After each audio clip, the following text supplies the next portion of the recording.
pushy to begin with. How much have they been able to modernize their military, and how much have these countries looked at what's going on in Ukraine, where the battlefield has changed dramatically from any recent conflicts, and said, we need to rebuild our industrial base. We need to build the capacity to develop those military capabilities. How much focus is there on that? Well, there is an awakening. We are in year 3 of this terrible war in Ukraine.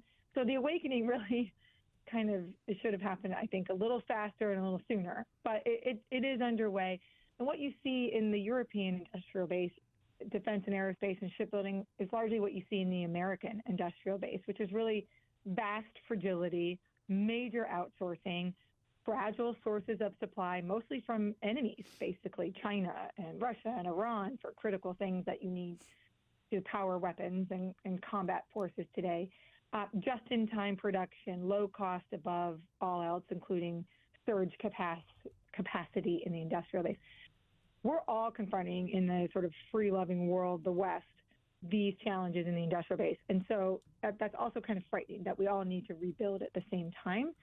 And again, if you look at just specifically munitions that power a lot of our weapons, everybody's behind. And while the U.S. has been, dramatically ramping up, particularly in certain types, the mass and production is not yet there for any NATO country.